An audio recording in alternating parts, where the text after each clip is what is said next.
Hi, everyone. This is Pivot from New York Magazine and the Vox Media Podcast Network. I'm Kara Swisher. And I'm Scott Galloway. So we have a special emergency video episode because of Utah authorities have arrested a suspect accused of assassinating conservative activist Charlie Kirk after a 2-day manhunt. 22-year-old Tyler Robinson was taken into custody late Thursday and is believed to have acted alone. Officials say Robinson made incriminating statements to relatives and sent Discord messages about retrieving a rifle from a drop point. Investigators also say they found on messages on the ammunition, the bullets, including anti-fascist slogans and references to video games and online memes, and also an anti-gay remark. Robinson is a registered voter in Utah, but doesn't have a party affiliation. His family seems to be Republican, Christian, gun-oriented, as many people in Utah are.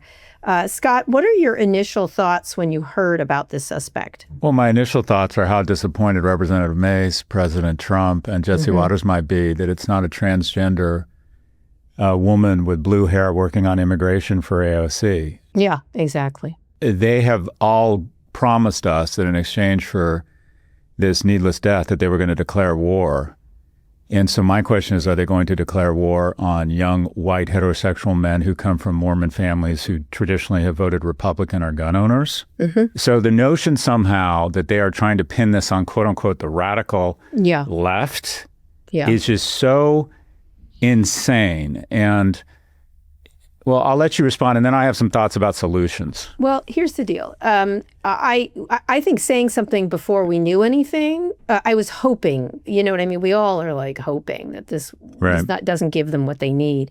But particularly two people that, well, besides President Trump, who absolutely abrogated every one of his responsibilities as the commander-in-chief by immediately accusing people of things and then front-loading the entire thing. He gave a speech an interview this morning on Fox News that was insane, actually. I've always thought that he is batshit crazy, but this was, even by those standards, it was batshit crazy.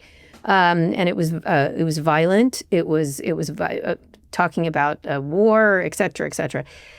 I found now three. Mike Lee, the Utah senator. Three people, just terrible. Jesse Waters at Fox News. You know, if Matthew Dowd was fired from MSNBC, he should be fired from Fox. Secondly, the way he talked about war, we're at war. Nancy Mace calling it a tranny killer is as usual, as unhinged as ever.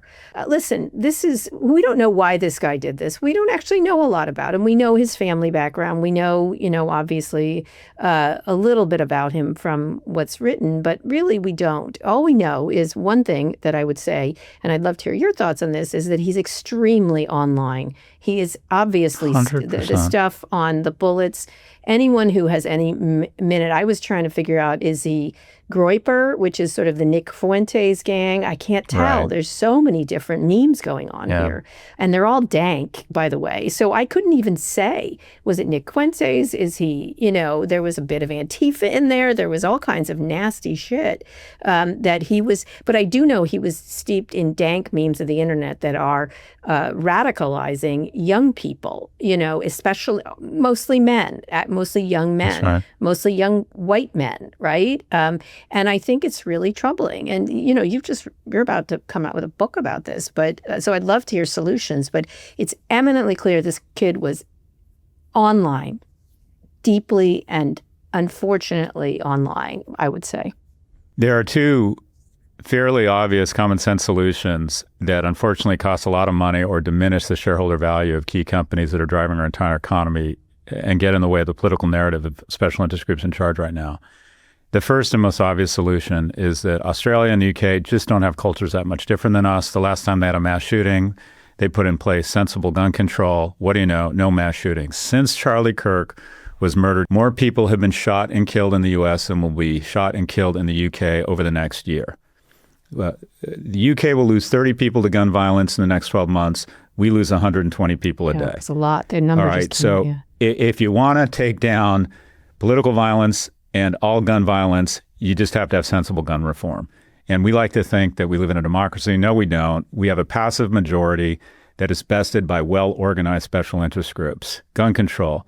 Number two, every one of these political assassinations, almost all heroic acts of people trying to regain social capital, heroic acts of violence, are young men. And 40% of the market cap of the S&P in our entire economy right now, the U.S. is increasingly, it used to be a platform for prosperity and rights. It's become increasingly a platform for shareholder value, full stop. 40% of the S&P is now 10 companies. And the primary objective of those 10 companies is to create more and more engagement and more time online. I get that. These are not malicious bad people, but the algorithms they have programmed have figured out that enragement equals engagement. And when you have men sequestering from work because of remote work, when you have men spending more and more time online finding Reddit, when you have algorithms that want to convince them that their enemy is a Republican or a Democrat or an immigrant, as opposed to saying, oh no, actually your enemy is the CCP or Russians pouring over the border of Ukraine. And they're not going to church. They're not establishing romantic relationships. They sequester from their family. And when you put an orca killer whale in a tank alone, it goes crazy.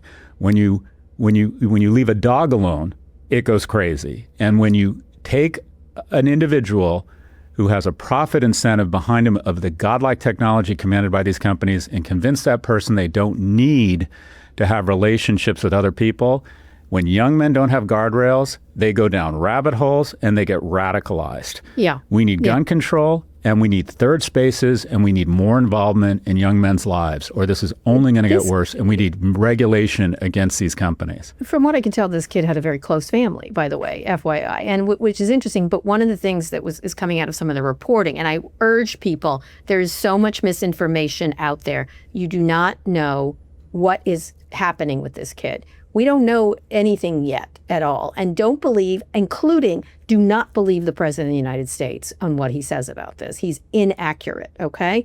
Don't believe a lot of your leaders about this. Wait until we get good information about what happened with this kid.